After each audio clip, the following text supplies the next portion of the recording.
Assalamualaikum warahmatullahi wabarakatuh. Halo sobat pintar, apa kabar? Semoga kalian selalu sehat dan tetap bersemangat ya. Jumpa kembali bersama Bu Guru di YouTube channel Guru Mandiri. Pagi hari ini, Bu Guru akan menyampaikan materi pelajaran untuk SD kelas 4, tema 5, Pahlawanku, subtema 3, Perjuangan para pahlawan, pembelajaran ke-1. Namun sebelum kita mulai, marilah kita awali pembelajaran kita pagi hari ini dengan pembacaan doa terlebih dahulu.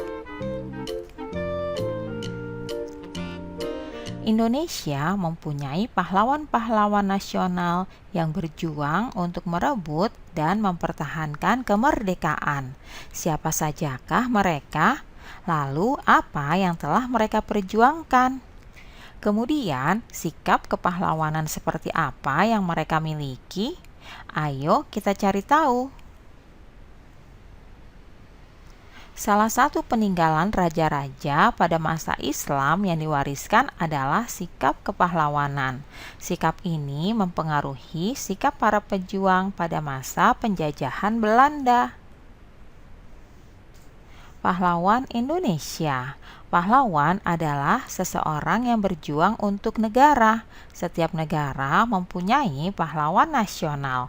Ia melakukan sesuatu yang berani dan membanggakan. Indonesia memiliki banyak pahlawan yang telah berjuang untuk kemerdekaan. Mereka berjuang mengangkat senjata untuk mengusir penjajah dari Indonesia. Kemerdekaan yang kita nikmati sekarang ini tidak lepas dari perjuangan dan pengorbanan yang dilakukan oleh para pahlawan. Mereka bukan hanya mengorbankan harta, tetapi juga jiwa dan raga. Karena perjuangan mereka, kita dapat menikmati kebebasan dalam menentukan cita-cita, mendapatkan pendidikan, dan mengemukakan pendapat. Banyak pahlawan dari berbagai wilayah di Indonesia yang berjuang demi kemerdekaan dan kemajuan Negara Kesatuan Republik Indonesia. Sekarang kamu akan mengenal beberapa pahlawan nasional. Bagaimana perjuangan mereka, sikap apa yang mereka miliki, dan bagaimana strategi mereka dalam berjuang.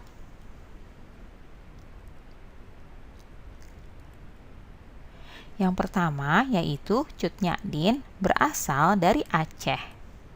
Selanjutnya ada juga Pangeran Antasari, berasal dari Banjarmasin, Kalimantan Selatan. Berikutnya ada Patimura, berasal dari daerah Maluku.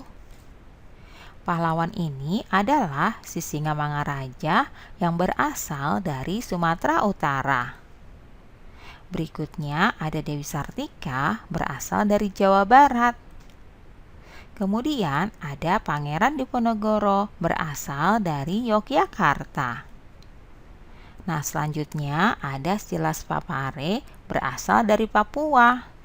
Itulah beberapa pahlawan nasional yang telah berjuang membela, mempertahankan Negara Kesatuan Republik Indonesia dari para penjajah. Nah, apa yang kamu ketahui tentang sikap kepahlawanan yang dimiliki para pahlawan nasional? Yaitu keberanian dan ketegasan, cinta tanah air, rela berkorban, pantang menyerah, percaya diri, disiplin, bertanggung jawab, serta kerjasama.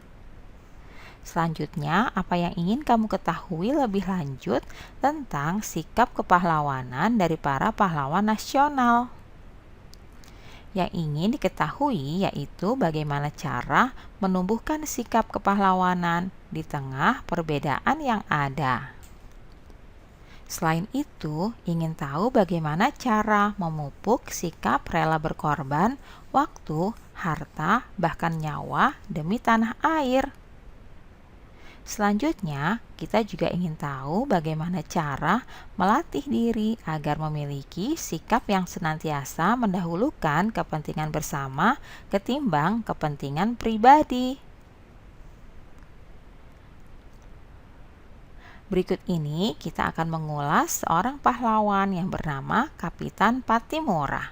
Kapitan Patimura adalah pahlawan dari Maluku. Beliau lahir pada tanggal 8 Juni 1783 dan meninggal pada tanggal 16 Desember 1817. Patimura bangkit memimpin rakyat Maluku melawan kekejaman Belanda. Pihak Belanda menguasai perdagangan rempah-rempah di seluruh kepulauan Maluku. Rakyat diharuskan menjual hasil pertaniannya dengan sangat murah dan bahkan harus menyerahkan beberapa bahan pangan kepada Belanda.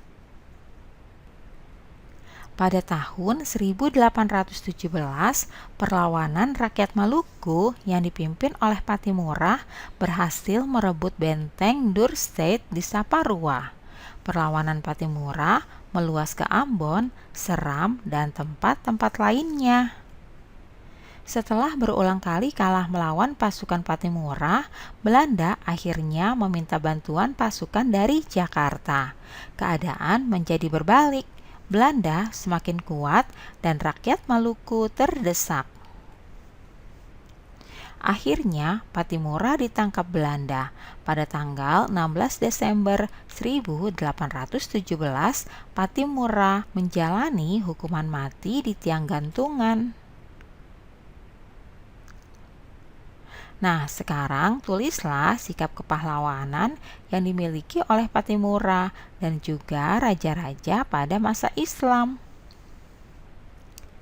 Sikap kepahlawanan mereka antara lain rela berkorban untuk bangsa, berani melawan ketidakadilan, berperilaku terpuji, serta pantang menyerah dalam melawan penjajah. Selanjutnya, tulislah sikap kepahlawanan yang dimiliki oleh masyarakat sekitar, yaitu membantu tanpa pamrih. Nah, sikap-sikapnya antara lain berani membela kebenaran dan keadilan, jujur dan bertanggung jawab, cinta tanah air, serta bertindak terpuji dalam kehidupan sehari-hari. Patimura telah berjuang melawan penjajah Belanda supaya kekayaan alam Indonesia yang berupa rempah-rempah tidak dikuasai oleh mereka. Selain Patimura, Indonesia memiliki pahlawan nasional lainnya, yaitu Bung Tomo. Perjuangan Bung Tomo turut membakar semangat pemuda Indonesia untuk berjuang.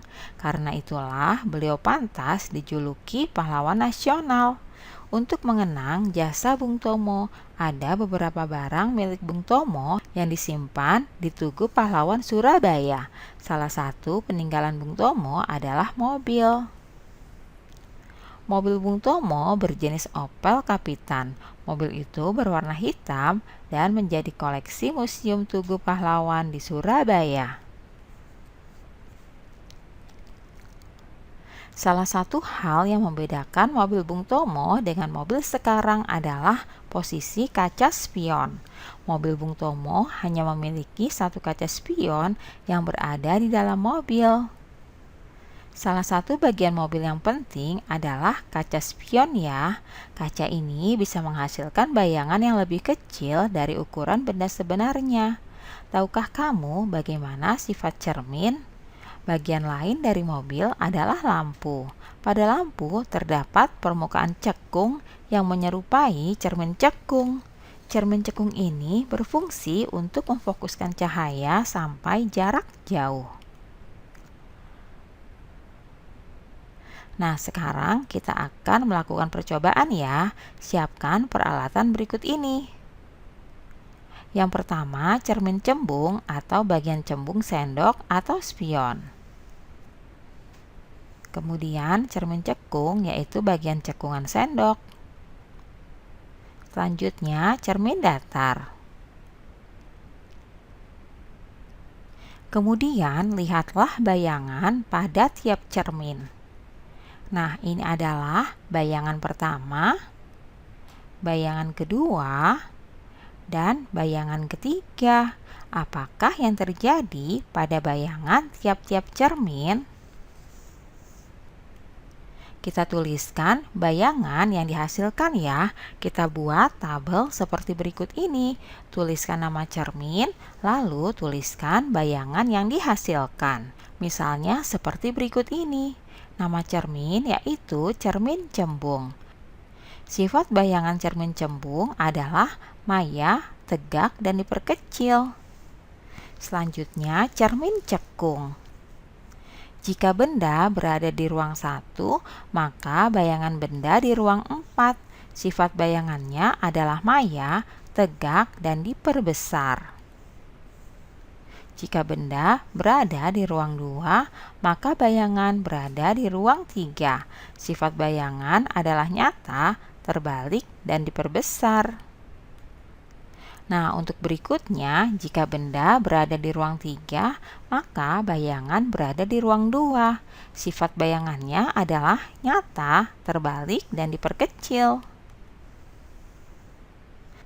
Nah, nama cermin yang ketiga yaitu cermin datar. Bayangan cermin datar besar dan tingginya sama dengan benda sebenarnya. Sifat bayangan pada benda di cermin datar akan tegak dan semu. Bayangan semu merupakan bayangan yang bisa dilihat ke dalam cermin, akan tetapi pada tempat bayangan tersebut tidak ditemukan cahaya pantul. Nah, demikianlah pembelajaran kita pagi hari ini ya. Semoga bermanfaat untuk kalian semuanya. Sampai jumpa lagi pada video pembelajaran selanjutnya. Salam sehat dan tetap semangat. Wassalamualaikum warahmatullahi wabarakatuh.